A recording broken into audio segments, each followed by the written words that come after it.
আমরা সবাই জানি ইরান ইসরায়েল একে অপরের প্রতি চরম শত্রু দুই দেশ। সম্প্রতি ইসরায়েল হামাসের যুদ্ধের প্রেক্ষাপটে ইরান ইসরায়েল শত্রুতা নিয়ে নতুন করে আলোচনা শুরু হয়, কারণ হামাসের প্রধান সহকারী হচ্ছে ইরান। কিন্তু ইসরায়েল যখন হামাসকে নিশ্চিহ্ন করার জন্য যুদ্ধ শুরু করেছে, তখন অনেকের মধ্যে এমন আশঙ্কা তৈরি হয়েছে এই যুদ্ধ হয়তো শেষ পর্যন্ত ইসরায়েল ইরান যুদ্ধের রূপ নিতে পারে। সবকিছু ছাপিয়ে প্রশ্ন হলো, ইরান ইসরায়েল শত্রুতা কেন? এছাড়া দুই দেশের মধ্যে চরম বৈরী সম্পর্ক বা কেন তৈরি হলো? মধ্যপ্রাচ্যে ইরান ইসরায়েলের সংঘাতের পরিণতি এখন কোন দিকে যেতে পারে? ইরান কি আসলেই ইসরায়েলের জন্য হুমকি? সর্বপ্রথম জানা যাক ইরান ইসরায়েলের শত্রুতা কেন। ইরানে 1979 সালে ইসলামিক বিপ্লবের আগ পর্যন্ত এই দুই দেশ মিত্র ছিল। তারপর ইরানে এমন এক শাসন ব্যবস্থা আসে যারা ইসরায়েল বিরোধিতাকে আদর্শের একটা গুরুত্বপূর্ণ অংশ হিসাবে ব্যবহার করে এসেছে। ইসরায়েলের অস্তিত্বের অধিকারীকেই স্বীকার করতে চায় না ইরান, কারণ ইসরায়েলের মানুষ বছরের পর বছর ফিলিস্তিনিদের অত্যাচার করে চলেছে। তাই ইরান তাদের মধ্যপ্রাচ্য থেকে নির্মূল করতে চায়। দেশটির শীর্ষ নেতা আয়াতুল্লাহ খামেনি এর আগে ইসরায়েলকে ক্যান্সারযুক্ত টিউমার বলে বর্ণনা করেছিলেন। একই সঙ্গে বলেছেন ওই দেশকে নিঃসন্দেহে নির্মূল ও ধ্বংস করা উচিত, কারণ ইসরায়েলে হাজার হাজার ফিলিস্তিনি জনগণ বন্দী হয়ে আছে। ইসরায়েলে মনে করে তাদের অস্তিত্ব রক্ষার জন্য তারা যে কোনো কিছু করতে পারবে। ইসরায়েলকে প্রতিনিয়ত বাধা দিয়ে চলেছে ইরান, তাই ইরানকে ধ্বংস করার পায়তারা করে চলেছে।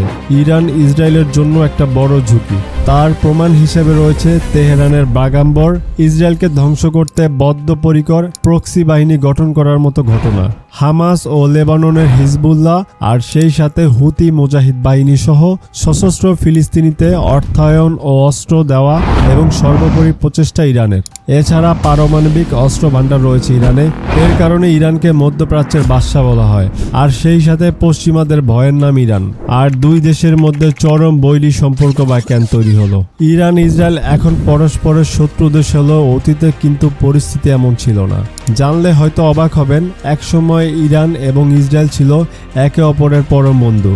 এমনকি 1948 সালে যখন ইসরায়েল রাষ্ট্র প্রতিষ্ঠিত হয়, তুরস্কের পর ইসরায়েলকে স্বীকৃতি দেওয়ার দ্বিতীয় মুসলিম দেশ হলো ইরান। ইসরায়েলকে দেশ হিসাবে স্বীকৃতি দেওয়া হয় 1950 সালে। দুই দেশের মধ্যে গড়ে ওঠে অর্থনৈতিক এমনকি সামরিক সম্পর্ক। এরপর 1947 সালে যখন ইরানের গোয়েন্দা সংস্থা শাবাক প্রতিষ্ঠিত হয়, এতে সহায়তা করেছিল খোদ ইসরায়েলের গোয়েন্দা সংস্থা মোসাদ। ইসরায়েলের সঙ্গে ইরান সম্পর্ক ধরে রাখার মনোযোগী হয় মূলত মার্কিন সমর্থন নিশ্চিত করার জন্য। ইসরায়েলের বন্ধু রাষ্ট্র থেকে যেভাবে ইরান শত্রু হলো। ইরানের সরকার ইসরায়েলের সঙ্গে সুসম্পর্ক রাখলেও ইরানের মানুষদের ভেতরে আগে থেকে ইসরায়েলের বিরোধিতা ছিল। ইসরায়েলের প্রতি ঘৃণা সৃষ্টি হওয়ার প্রধান কারণ হলো ইসরায়েল ফিলিস্তিনিদের ভূমি অন্যায়ভাবে দখল করে আসছিল।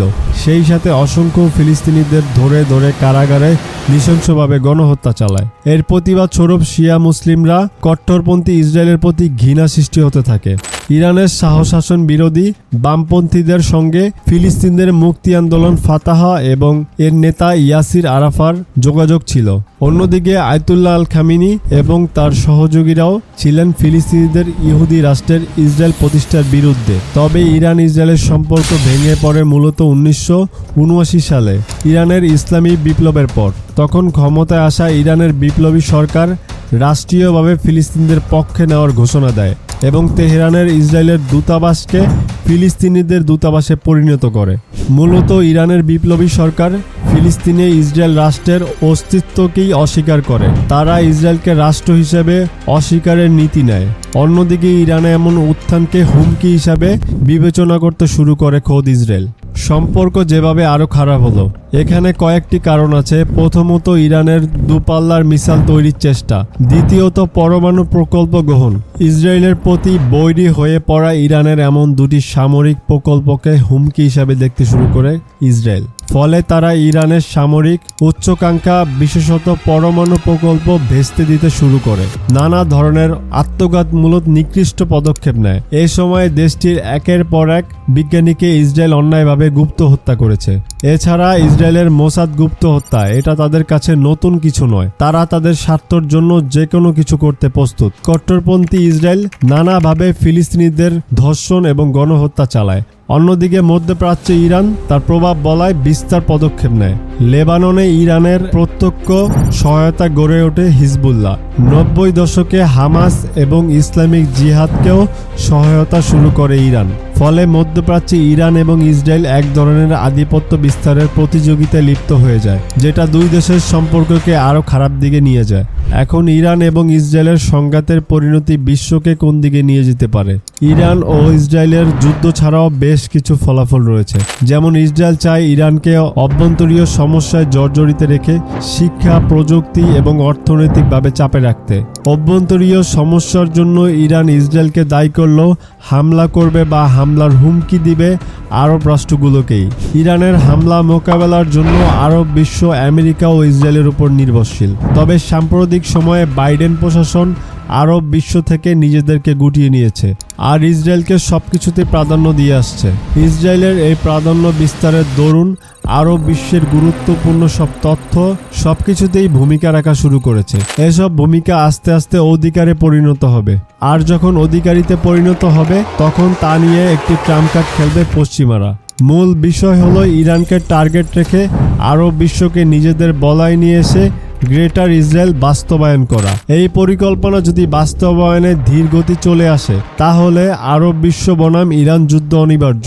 ইসরায়েল কেন ইরানকে হুমকি হিসাবে মনে করে?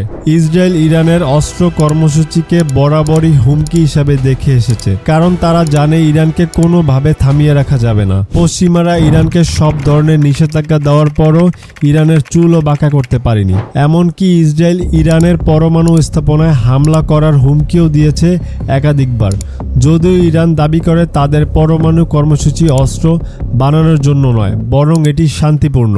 কিন্তু সামরিকভাবে ইরানের মতো শক্তিশালী এবং আমেরিকা ইউরোপের সমর্থন সত্ত্বেও ইসরায়েল কেন ইরানকে হুমকি মনে করে? এর কারণ হিসাবে ইসরায়েলের ছোট আয়তনের দিক মাথায় রাখতে হবে। এছাড়া ইরান ইসরায়েলের চেয়ে আয়তন অনেক বড়, এর জনসংখ্যাও ইসরায়েলের 10 গুণ বেশি। ফলে ইরানকে একটা যুদ্ধের মাধ্যমে মানচিত্র থেকে মুছে ফেলা অসম্ভব। এছাড়া ইরানের একজন আর্মি ইসরায়েলের 3টি আর্মির সমান, কারণ ইসরায়েল তাদের দেশের সব জনগণকে আর্মি ট্রুপস হিসাবে ব্যবহার করে। কিন্তু ইরানের সব প্রশিক্ষিত সেনা সদস্য। ইরানের সেনারা যে কোনো পরিবেশের জন্য প্রস্তুত, কিন্তু একটা বড় যুদ্ধে অস্তিত্ব ধরে রাখার জন্য ইসরায়েল বেশ ছোট দেশ, এর জনসংখ্যাও কম। এছাড়াও ইসরায়েলের নিজস্ব মিসাইল ডিফেন্স রয়েছে, কিন্তু সেটা ইরানের সর্বাত্মক মিসাইল হামলা ঠেকানোর জন্য মোটেও প্রস্তুত নয়। সবথেকে বড় কথা হচ্ছে ইরানের মতো একটা দেশ যখন ইসরায়েলকে মানচিত্র থেকে মুছে ফেলার ঘোষণা দেয় এবং সেই দেশ যদি পরমাণু অস্ত্র বানিয়েই ফেলে, এই ভয় থাকবেই যে সে এটা কোনো একদিন ব্যবহার করলেও করতে পারে। ইসরায়েল ভালো করেই জানে মুসলিমদের ইতিহাস। মুসলিমদের দেয়ালে পিঠ ঠেকে গেলে তখন তারা আর পিছপা হয় না। মহান আল্লাহ তাআলা ছাড়া আর কোনো কিছুই ভয় পায় না মুসলিমরা। ধন্যবাদ।